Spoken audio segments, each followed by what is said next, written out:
So today's lesson I'm going to show you how to make mango butter. So I have 300 grams of laminating butter in the small KitchenAid here, and I also have mango powder by this company called Sosa. Okay, they're a Spanish company. They make lots of very nice powdered fruits and different fillings for confectionery, bakery, patisserie, chocolate making. So what I'm going to do is I'm just going to blend the butter and the mango. So I put in 10% mango powder into the butter. So I have 300 grams of butter and I have 30 grams of the mango paste, sorry, the mango powder. And I'm just going to bring that together on the machine, mixing it on slow speed.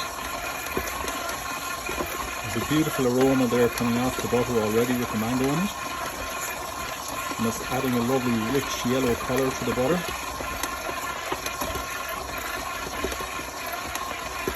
The laminating butter is still quite stiff. I've just taken it out of the fridge. So it probably needs to be scraped on a few times. I have a plastic scraper to do that.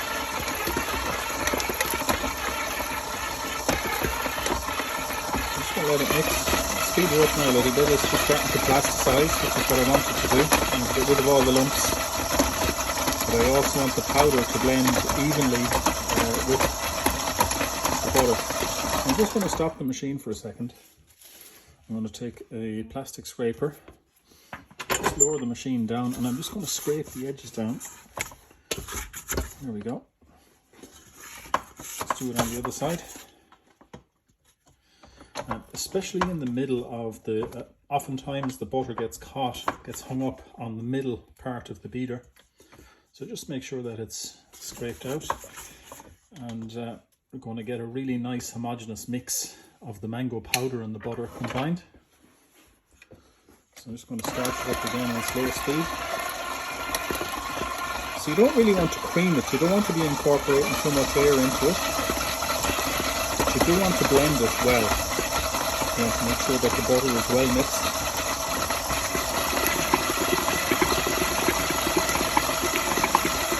The smell of the mango is really nice. I would imagine the taste is going to be lovely as well.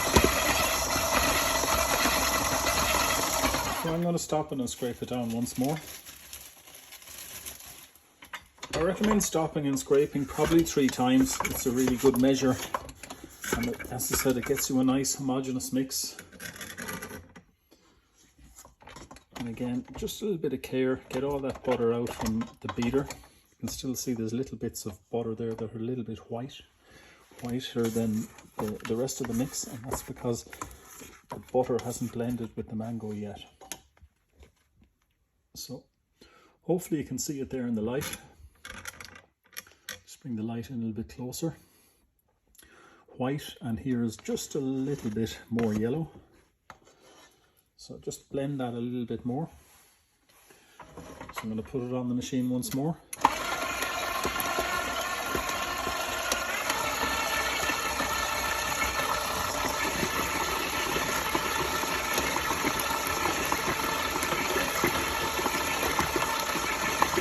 So now that my butter has been fairly well plasticized and the powder has been mixed in quite adequately through the butter, I'm going to stop the machine.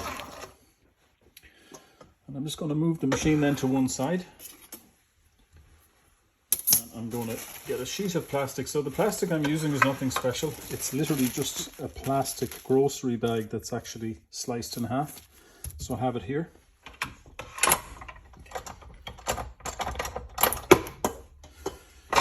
The wonderful thing about flavoured butters is you can make a range of flavours. You can get all these wonderful powders nowadays, and the powders can be literally any flavour under the sun that your heart desires. I've made butter using blackcurrant, raspberry, strawberry powder.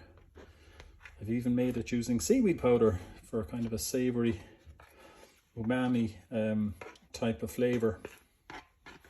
So I've just taken off the beater now, and I've scraped as much of the butter off it as I can.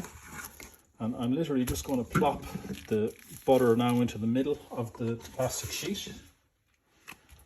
So this, I said, it's 300 grams of butter, and I have 30 grams of the mango powder.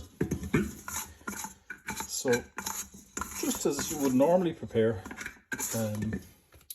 a butter block, we're going to do it just in the plastic. And this is a method that I've used time and time again. So I'm just getting the butter off my hands. It's a way of doing it nice and neat and tidily. So I've literally just folded the plastic over in half again. Get rid of that tissue. And now you can see I'm working cleanly. So I'm just going to pat it out with my hand and get the semblance of a rectangle, which is going to form my butter block. I have a ruler here because I'll give you the dimensions of what 300 grams of butter can be rolled out to roughly. Okay, so it looks like a blob at the moment, and that's fine. So I'm just going to use a plastic scraper. Never use metal or a knife on the plastic because you're going to cut right through it. But with a plastic scraper, you're able to literally just take off what you need, and you can put it somewhere else. So I'm just kind of making, again, the semblances of a nice rectangle here. It doesn't have to be perfect. I'll just put that here on this end.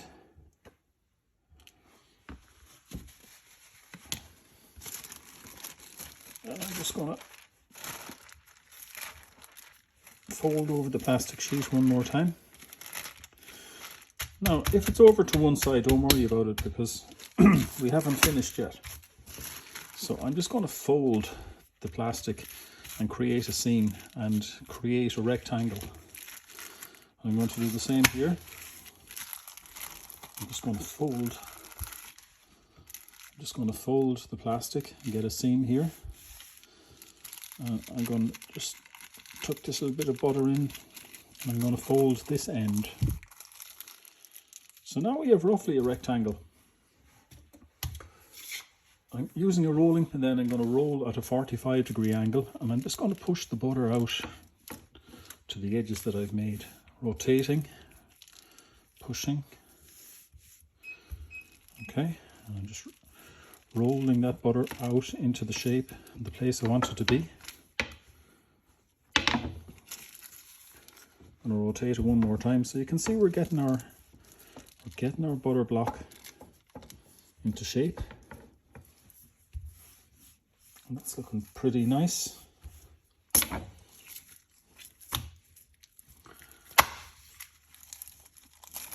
So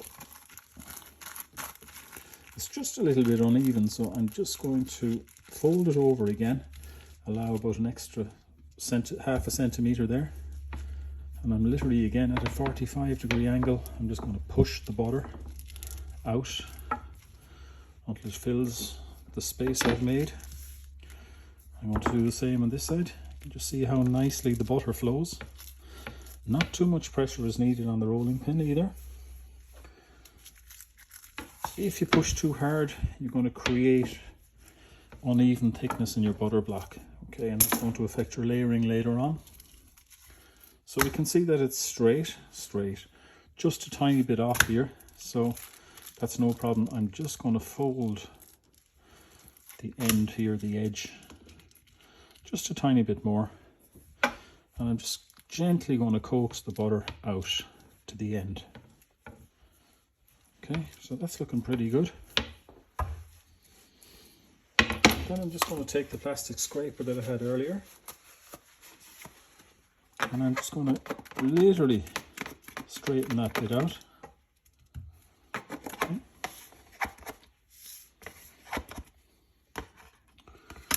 And there we have our mango butter block for lamination.